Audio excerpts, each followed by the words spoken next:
భారత ప్రధాని మోదీ ప్రస్తుతం ఇజ్రాయెల్ పర్యటనలో ఉన్నారు. 2 రోజుల పర్యటనలో భాగంగా ప్రధాని ఇజ్రాయెల్ రాజధాని టెల్ అవీవ్లో ల్యాండ్ అయ్యారు. 9 ఏళ్ల తర్వాత ఇజ్రాయెల్ గడ్డపై అడుగుపెట్టిన మోదీ ఘన స్వాగతం లభించింది. ఆ దేశ ప్రధాని బెంజమిన్ నెతన్యాహు ప్రోటోకాల్ పక్కన పెట్టి తన సతీమణి సారాతో కలిసి మోదీకి ఘన స్వాగతం పలికారు. అయితే ప్రధాని ఇజ్రాయెల్ పర్యటన ఇప్పుడు పాకిస్తాన్ గుండెల్లో రైళ్లు పరిగెత్తిస్తోంది. పర్యటనతో భారత్ ఇజ్రాయెల్ మధ్య ఆర్టిఫిషియల్ ఇంటెలిజెన్స్, డిఫెన్స్, సాంకేతిక, వ్యూహాత్మక రంగాల్లో పలు ఒప్పందాలు జరుగుతున్నాయి.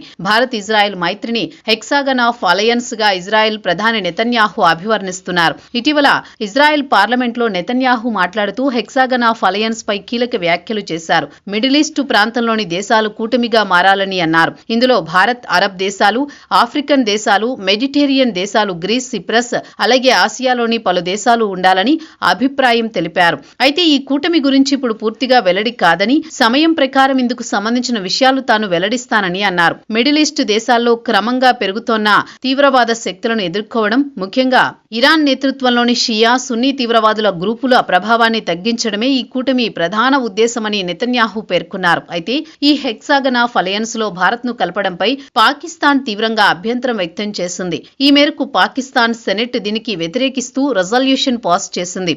ఈ కూటమి ప్రాంతీయ శాంతికి అలాగే స్థిరత్వానికి విఘాతం కలిగిస్తుందని ఆరోపించింది. మరోవైపు భారత్ ఇజ్రాయెల్ మైత్రిని పాకిస్తాన్ సైన్యాధిపతి అసీం మునీర్ ఏమాత్రం జీర్ణించుకోవడం లేదని స్పష్టమవుతోంది. వీరి మైత్రి ఇస్లామిక్ దేశాలను విఘాతం కలిగించే ప్రమాదముందని మునీర్ ఆందోళన చెందుతున్నట్లు తెలుస్తోంది. భారత్తో పాటు సౌదీ అరేబియా కూడా ఇజ్రాయెల్తో సంబంధాలు పెంచుకున్నట్లు నేపథ్యంలో పాకిస్తాన్ ఒంటరి అవుతుందన్న ఆందోళన అసీం మునీర్ పాక్ యంత్రాంగంలో ఉన్నట్టు స్పష్టమవుతోంది.